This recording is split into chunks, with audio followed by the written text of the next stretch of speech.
Hello बच्चों, मैं हूँ आपकी हिंदी टीचर अंजू मैडम और मेरे क्लास में आप सभी बच्चों का हार्दिक स्वागत है। बच्चों, हम लोग पद्मावत महाकाव्य में से नागमती वियोग खंड को पढ़ रहे हैं। पद्मावत महाकाव्य के रचनाकार हैं कवि मलिक मोहम्मद जायसी, जो हिंदी साहित्य के भक्ति काल के एक प्रमुख सूफी कवि हैं और पद्मावत उनका एक प्रमुख महाकाव्य है। इसके अतिरिक्त उन्होंने आखिरी कलाम, अखरावट, कहरनामा जैसे काव्य ग्रंथ की भी रचना की है। आज मैं आप लोगों को नागमती वियोग खंड से पद संख्या 11 को पढ़ा रही हूँ। पद संख्या 11 को समझाने से पहले मैं आप लोगों को बता देना चाहती हूँ कि नागमती वियोग खंड के अन्य पद से संबंधित वीडियो का लिंक डिस्क्रिप्शन बॉक्स में दे दिया गया है और जिन बच्चों ने इस वीडियो को नहीं देखा है वे इस वीडियो को देख सकते हैं, जहाँ पर मैंने 12 मासा के अंतर्गत आषाढ़, सावन, भादो, कुआर, कार्तिक, अगहन, पूस से संबंधित पद की व्याख्या को प्रस्तुत किया है। तो आप इस वीडियो को ज़रूर देखें और इसे अच्छी तरह से समझ लें। तो आज मैं जिस पद को पढ़ा रही हूँ उसमें कवि जायसी ने माघ महीने का वर्णन किया है कि माघ महीने का प्रभाव रानी नागमती पर किस प्रकार से पड़ता है और रानी नागमती के विरह को किस प्रकार बढ़ा देता है। तो चलिए सबसे पहले मैं इस पद को पढ़कर सुनाती हूँ। लागेउ माघ परे अब पाला, विरहा काल भयउ जड़ काला। पहल पहल तन रुई झाँपे, हहरी हहरी अधिको हिय कापे। आई सूर होई तपूरे नाहा, तोहि बिनु जाड़ न छूटे माहा। एहि माह उपजय रस मूलु, तू सो भौर मोर जोबन फूलु। नैन चुबही जस महवट नीरु, तोहि बिनु अंग लाग सर चीरु। टप टप बूंद परही जस ओला, विरह पवन होई मारे झोला। केहिका सिंगार को पहिरो पटोरा, गिऊ ना हार रही हुई डोरा। तुम बिनु कांपे धनी हिया, तन तिन ऊर भाडोल। तहीं पर विरह जराई के, चहे उड़ावा झोल। तो यह पद जो है अवधी भाषा में लिखा गया है, इसलिए मेरा यह प्रयास है कि मैं अधिक से अधिक शब्दों के अर्थ को आप लोगों के समक्ष प्रस्तुत कर सकूं। तो चलिए इसी क्रम में अब मैं आप लोगों को कठिन शब्द के अर्थ को बताती हूँ।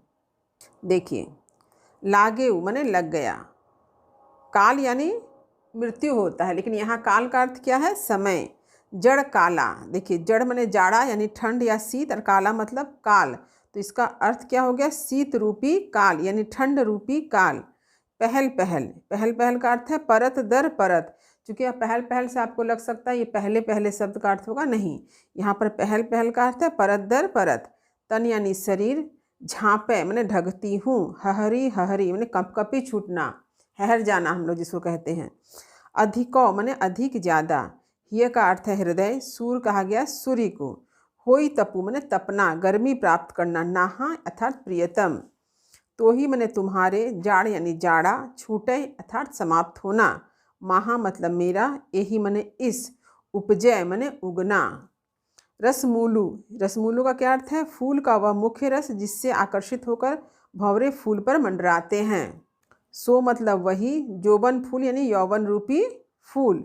नैन यानी आँख, चुवही माने चूना या टपकना। महवट नीरु अर्थात माघ के महीने में बादल से जल का टपकना। नीर कहा जाता है जल को, उसी से बना नीरू। तो माघ के महीने में हम लोग क्या देखते हैं? चारों तरफ कुहासा ही देखते हैं, ओस की बूंद गिरती है, तो शायद इसी को कहा गया है महवट नीरू, यानी बादल से जल का टपकना। तो ही मतलब तुम्हारे, अंग का अर्थ है शरीर, लाग यानी लगना, सर का अर्थ होता है कांटा या तीर, चिरू यानी वस्त्र। देखिए टप टप यानी वर्षा की ध्वनि, बूंद के गिरने की आवाज़। जब हम लोग वर्षा की बूंद को गिरते देखते तो हम लोग क्या कहते हैं? टप टप कहते हैं ना, टप टप बूंदें बरस रही है, यानी वर्षा की बूंदों की आवाज़ जो है उसकी ध्वनि को ही हम लोग टप टप कहते हैं। परही माने पड़ना, जस यानी जैसे। देखिए विरह पवन यानी विरह रूपी पवन, ये रूपक अलंकार है। झोला माने झकझोर देना। केहिका माने किसके लिए। सिंगार मतलब श्रृंगार या संवरना। पहरू यानी पहनना। पटोरा कहा गया रेशमी वस्त्र को। ग्यू मतलब गला। डोरा मतलब पतली रस्सी। बिनु मतलब बिना। धनी कहा गया स्त्री यानी रानी नागमती को। हिया मतलब हृदय। तन मतलब शरीर। तिनूर मने तिनका। तेही पर मने उस पर भी। जराई के मतलब जलाकर। चहे मतलब चाहता है। झोल मने राख। तो ये है कठिन शब्द के अर्थ। अब चलिए मैं इस पद का प्रसंग समझाती हूँ, फिर पंक्ति की व्याख्या करूँगी। तो इस पद का प्रसंग यह है कि राजा रत्नसेन रानी नागमती को छोड़कर चले गए हैं और राजा रत्नसेन के वियोग में रानी नागमती जो है अपना दिन काट रही है। तो इस तरह से बहुत महीने बीत गए हैं, जैसे कि आषाढ़, सावन, भादो, कुआर, कार्तिक, अगहन, पूस, तो अब जो है माघ महीना आ गया है और प्रत्येक महीना का प्रभाव रानी नागमती के विरह पर पड़ता है, यानी रानी के दुख को खूब बढ़ा देता है, रानी के दुख को बहुत बढ़ा देता है। तो इसी क्रम में कवि जायसी ने माघ महीना का वर्णन किया है। तो ये जो प्रत्येक महीना का वर्णन प्रस्तुत किया गया है इसे 12 मासा वर्णन कहा गया है।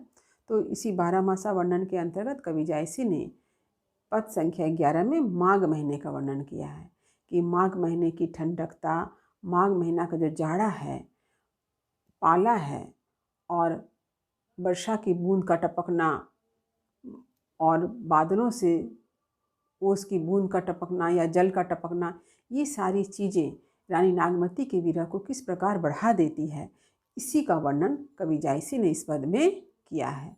तो चलिए देखते हैं। लागेउ माघ परे अब पाला, विरहा काल भयेउ जड़ काला। रानी नागमती कहती हैं कि लागेउ माघ यानी माघ महीना लग गया है, परे अब पाला, अब जो है पाला पड़ रहा है। देखिए, आप लोग सभी जानते हैं कि हम लोगों ने ये शब्द सुना है, पाला पड़ जाना। आप देखेंगे जब पाला पड़ता है तो फसल नष्ट हो जाती है। इसका मतलब क्या है? अत्यधिक ठंड से, अत्यधिक कुहासा से, जो उसमें जो जल की मात्रा होती है कुहासा में, वो क्या करती है? फसल को नष्ट कर देती है। चूँकि वो ठंड का मौसम होता है तो जल जब किसी फसल पर पड़ता है और उस फसल को जल की इतनी आवश्यकता नहीं है, इसीलिए हम लोगों ने ऐसा कहते सुना है कि पाला पड़ गया इसलिए फसल नष्ट हो गई। तो पाला पड़ना मतलब बहुत अधिक ठंड का पड़ना।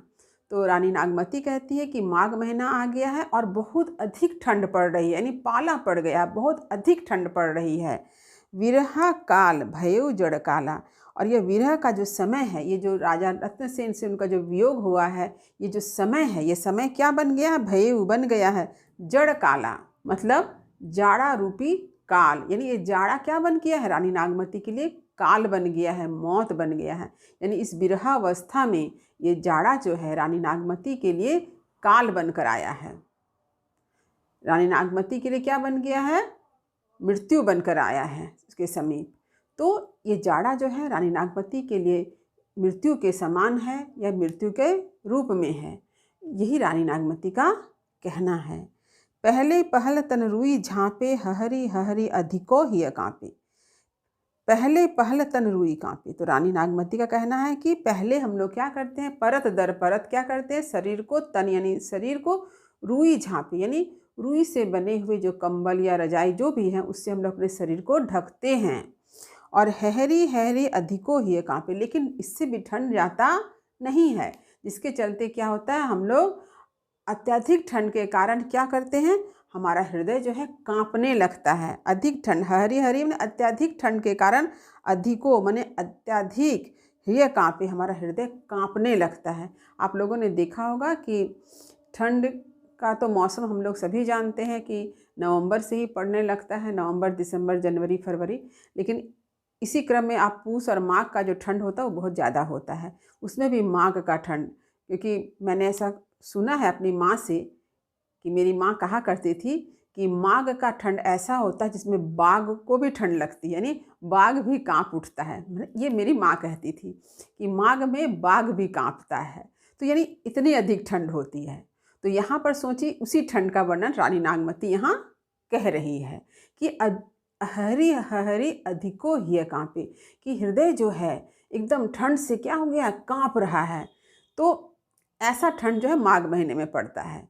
तो ऐसा लगता है कि मेरी माँ जो बात कहती थी कि माघ में बाघ को भी ठंड लगता है, ये बात तो सही ही है। ये भी एक कहावत है, मतलब ये हमारे समाज में या हमारे लोक ग्रामीण समाज में ऐसी बातें पहले कही जाती होगी, वही बात कहते कहते कहावत बनकर आ गई है कि माघ में बाघ को भी ठंड लगती है। आई सूर होई तपूरे नाहा, तुही बिन जाड़ न छूटे माहा। तो हम लोग सभी जानते हैं कि ठंड के मौसम में सभी लोग क्या करते हैं, धूप सेकते हैं। ठंड से बचने के लिए खुद को कहाँ रखते हैं, धूप में रखते हैं, ताकि सूर्य की गर्मी से थोड़ा ठंड कम हो सके। तो यहाँ पर रानी नागमती अपने पति राजा रत्नसेन को संबोधित करती है, रे नाहा आई सूर हुई। आप सूर्य अर्थात सूर्य, आप सूर्य बनकर आइए। तपु मतलब ताकि मैं उसके ताप को ले सकूं। तो ही बिन जाड़ न छूटे माहा। रानी नागमती कहती है कि तो ही बिनु माने तुम्हारे बिना जाड़ न छूटे, माने ठंडा नहीं समाप्त होगा, छूटे मतलब समाप्त होगा, माहा मतलब मेरा। आपके बिना मेरे शरीर का जो ठंड है, जाड़ा है, वह समाप्त नहीं होगा। अतः आप सूर्य बनकर मेरे पास जल्द आएं, ताकि मेरा शरीर जो है ताप को ग्रहण करे और मेरे शरीर का जाड़ा समाप्त हो। एहि माँ उपजय रसमूलु, तू सौ भौर मोर जोबन फूलू। यहाँ रानी नागमती कहती है कि यही माह माने इसी महीने यानी इसी माघ के महीने में उपजय रसमूलु कि वनस्पतियों में, पेड़ पौधों जो होते हैं उसमें क्या होता है, एक तरह के रस का उद्रेक होता है, एक तरह का रस का उद्रेक होता है, जिससे आकर्षित होकर के क्या होते हैं, भौरा जो है वहाँ तक पहुँचता है। जैसे फूल खिलते हैं उसमें एक तरह का रस का उद्रेक होता है, तो जिससे आकर्षित होकर भौरा फूल तक पहुँचता है। तो इसलिए कहती है तू सो भौर मोर जोबन फूलू। इसलिए रानी नागमती कहती है कि तुम जो है एक भौरा के समान हो और मेरा यौवन किस तरह से है, फूल के समान है। तू सो भौर, तो रानी नागमती कहती है कि राजा रत्नसेन एक भौरे के समान है, मोर जोबन फूलू, और जोबन यानी यौवन, और रानी नागमती का यौवन किसके समान है, फूल के समान है। तो रानी नागमती का कहना है कि जिस तरह से माघ महीने में वनस्पतियों में एक रस का उद्रेक होता है, वैसे ही ठीक रानी नागमती में भी प्रेम का उद्रेक हुआ है, जिससे आकर्षित होकर के राजा रत्नसेन उनके करीब आए, उनके पास तक पहुँचे। इसलिए रानी का यौवन क्या है, फूल है, और राजा रत्नसेन किसके समान है, भौरा के समान है। नैन चुवही जस महवट नीरू, तोहि बिन अंग लाग सर चीरू।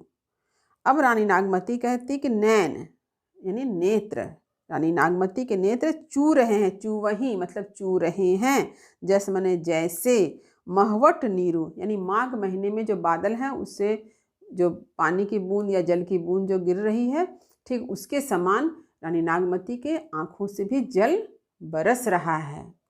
आसमान से जैसे बादल से जल टपक रहा है, ठीक रानी नागमती के आँखों से भी जल टपक रहा है, नेत्र से जल प्रवाहित हो रहा है। तो ही बिन अंग लाग सर चीरू, तो तुम्हारे बिना, तो ही बिनु मने तुम्हारे बिना क्या हो रहा है, अंग लाग सर चीरू मतलब ये जो तो नेत्रों से जो जल बह रहे हैं उससे रानी नागमती के वस्त्र यानी चीरू अर्थात वस्त्र भीग गए हैं, जो उसके शरीर पर लगने से क्या लग रहा है कि मानो कोई उसे तीर चुभो दे रहा है, कांटा चुभो दे रहा है, क्योंकि वह वस्त्र जो है जल से भीगा हुआ है, वो बहुत ठंडा हो गया है, और उसकी ठंडकता जो है रानी नागमती के शरीर में तीर की चुभन पैदा करता है। तो फिर से एक बार देखिए कि रानी नागमती के नेत्र से जल प्रवाहित हो रहे हैं, जैसे कि माघ महीना में बादलों से जल टपकता है। नेत्रों से प्रवाहित होने वाले जल के कारण रानी नागमती के वस्त्र भीग गए हैं, और जल से भीगा हुआ वस्त्र काफ़ी ठंडकता, काफ़ी शीतलता का आभास दे रहा है, और इसकी ठंडकता रानी नागमती को तीर के समान प्रतीत हो रही है। इसलिए कहा है तो ही बिनु अंग लाग सर चीरू, यानी चूँकि राजा रत्नसेन चूँकि यहाँ नहीं हैं, इसीलिए रानी नागमती को ये सब कुछ बड़ा ही कष्टदायी प्रतीत हो रहा है, तीर के समान कष्टदायी प्रतीत होता है। टप टप बूंद परही जस ओला, विरह पवन होई मारै झोला। माघ के महीने में आप लोग सभी जानते हैं चारों तरफ कुहासा ही कुहासा होता है, ओस की बूंदें गिरती है, उस कुहासा से बूंद बूंद पानी टपकता है। तो ये सारी चीज़ें रानी नागमती को किसके समान लगती है? ओला के समान लगती है। टप टप बूंद परहि जस ओला, यानी टप टप बूंद जो पड़ रहा है वो ओला के जैसा है। यहाँ पर आप यह भी समझ सकते हैं कि रानी नागमती के आँखों से भी जो जल बरस रहा है वो भी एक ओला के समान है। विरह पवन होई मारै झोला। और इसके साथ ही साथ हम लोग सभी जानते हैं कि माघ महीने में ठंडी हवा भी चलने लगती है। तो ठंडी हवा के चलने के कारण रानी नागमती को ऐसा लगता है कि इस विरह के कारण, इस विरह अवस्था में जो हवा चल रही है, जो ठंडी हवा चल रही है, वो ऐसा प्रतीत होता है मानो उसे झकझोर के रख दे रही है। तो रानी के लिए चारों तरफ की स्थिति जो है, चारों तरफ का जो वातावरण है, वो सारा बहुत ही कष्टदायी है। रानी के कष्ट को और भी बढ़ा देता है, विरह के दुख को और अधिक बढ़ा देता है। केहिका सिंगार को पहिरो पटोरा, गियुना हार रही हुई डोरा। तो रानी नागमती कहती है केहिका सिंगार, मैं किसके लिए श्रृंगार करूं, किसके लिए सजू संवरूं। को पहिरो पटोरा, और मैं किसके लिए रेशमी वस्त्र धारण करूं। गियुना हार, मेरे गले में अब कोई हार नहीं है। क्यों नहीं है? रही हुई डोरा, क्योंकि मैं खुद विरह के आग में जल जल कर सूख सूख कर डोर की भांति बन गई हूँ। यानी विरह के कष्ट से मैं डोर की सदृश बन गई हूँ, मेरी स्थिति ऐसी हो गई है। तो यहाँ पर कवि जायसी ने रानी नागमती के विरह का अतिशयोक्तिपूर्ण वर्णन किया है। तुम बिनु कांपे धनी हिया, तन तीनु उर भा डोले। अब रानी नागमती कहती है कि तुम बिन, यानी राजा रत्नसेन के बिना, तुम मतलब राजा रत्नसेन, राजा रत्नसेन के बिना कांपे धनी हिया। तो धनी मतलब रानी नागमती स्त्री का हृदय क्या कर रहा है? कांप रहा है। राजा रत्नसेन के बिना रानी नागमती का हृदय कांप रहा है। तन तिनऊर भा डोले, और उनका शरीर, तन मतलब शरीर, तिनहूर माने तिनका, भा माने बनकर डोल रहा है। यानी रानी नागमती विरह के कष्ट से इतनी सूख कर पतली हो गई है, तिनके के समान बन गई है। तो वो तिनके के समान डोल रही है। किसके बिना? राजा रत्नसेन के बिना, और उसका हृदय कांप रहा है। तहीं पर विरह जराई के, चहे उड़ावा झोल। इसके साथ ही साथ रानी नागमती कहती है कि इस तहीं पर, मैंने उस पर भी ये जो विरह है, राजा रत्नसेन के साथ रानी नागमती का जो विरह है, वो क्या कर रहा है? जराई के, रानी नागमती को जला रहा है। जलाकर क्या कर दे रहा है? चहे उड़ावा झोल, उसे झोल यानी राख, राख बनकर उड़ावा माने उड़ा देना चाहता है। चहे मतलब चाहता है। तो यह विरह क्या कर रहा है? रानी नागमती को जलाकर भस्म बना देना चाहता है, राख कर देना चाहता है, और उस राख को उड़ा देना चाहता है। तो ये है रानी की विरह अवस्था कि माघ महीने में अत्यधिक ठंड के कारण ये ठंड रानी के लिए क्या बन गया है? काल बन गया है। पहले तो वो रुई की रजाई से अपने शरीर को ढक भी रही थी, लेकिन अब रुई की रजाई से भी उसकी ठंड नहीं जा रही है। इसलिए वो चाहती है कि राजा रत्नसेन सूर्य बनकर उनके समीप आए और उसके ठंड को दूर करे। इसके साथ ही साथ रानी का यह भी कहना है कि उसके नेत्रों से जो जल प्रवाहित हो रहे हैं, उस जल से उसके शरीर के सारे वस्त्र भीग गए हैं, और भीगे वस्त्र उसे तीर के सदृश प्रतीत हो रहे हैं।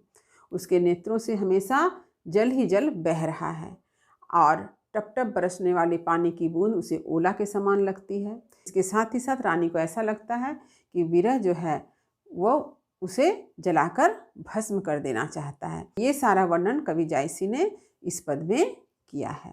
तो अब चलिए मैं इसका विशेष लिखवा दूँ। देखिए, पहला, प्रस्तुत पद में कवि जायसी ने पूस माह की भयंकर ठंड का वर्णन किया है कि ठंड के कारण सभी थरथर कांपते हैं, साथ ही पाला भी पड़ता है। दूसरा, कवि जायसी ने माघ महीने में होने वाले प्राकृतिक परिवर्तन के माध्यम से रानी नागमती के विरह की मार्मिकता को प्रस्तुत किया है। तीसरा, कवि जायसी ने प्रकृति का उद्दीपन रूप में वर्णन किया है, क्योंकि यह रानी नागमती के विरह को प्रभावित करने के साथ साथ विरह व्यथा को बढ़ा देता है, जैसे पाला पड़ना, रसमूल का उपजना, ओस या ओला गिरना, हवा का चलना इत्यादि। चौथा, प्रमुख छंद दोहा और चौपाई है। दोहा और चौपाई किसे कहते हैं, इसे भी आप लिख लीजिए। दोहा, यह अर्धसम मात्रिक छंद है। यह 2 पंक्ति का होता है। इसमें 4 चरण होते हैं। इसके प्रथम और तीसरे चरणों में 13-13 मात्राएं तथा दूसरे और चौथे चरणों में 11-11 मात्राएं होती हैं। अंत में गुरु और लघु वर्ण होते हैं। तुक प्राय दूसरे और चौथे चरण में ही होता है। अब देखिए चौपाई, यह मात्रिक सम छंद है। इसमें 4 चरण होते हैं। प्रत्येक चरण में 16-16 मात्राएं होती हैं। अंत में गुरु होता है। तो इस परिभाषा को आप अपने विशेष में लिख सकते हैं। 5 नंबर, प्रस्तुत पद में निम्न अलंकार का प्रयोग मिलता है। पहला, पहल पहल हहरी हहरी टप टप में पुनरुक्ति अलंकार है। दूसरा, विरह पवन में रूपक अलंकार है। इसके अतिरिक्त आप जोबन फूलो और जड़काला भी लिख सकते हैं, इसमें भी रूपक अलंकार है।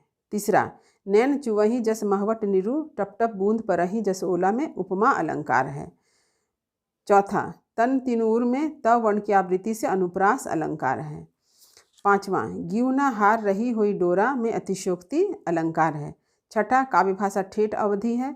और 7वां, प्रमुख रस विप्रलंब या वियोग श्रृंगार है। तो ये है इस पद का विशेष। तो उम्मीद करती हूँ कि आज इस पद का अर्थ मैंने जिस तरह से आप लोगों को समझाया यह आपको अच्छी तरह से समझ में आ गया होगा। तो वीडियो को लाइक करें, शेयर करें। यदि कहीं कुछ समझने में दिक्कत हुई हो तो कमेंट अवश्य करें। जो बच्चे मेरे चैनल पर नए हैं वे चैनल को सब्सक्राइब करना ना भूलें ताकि हर नई वीडियो का नोटिफिकेशन उन्हें समय समय पर मिल सके। तब तक पढ़ते रहिए, जीवन में आगे बढ़ते रहिए। मेरी शुभकामनाएं आप सभी बच्चों के साथ है। धन्यवाद।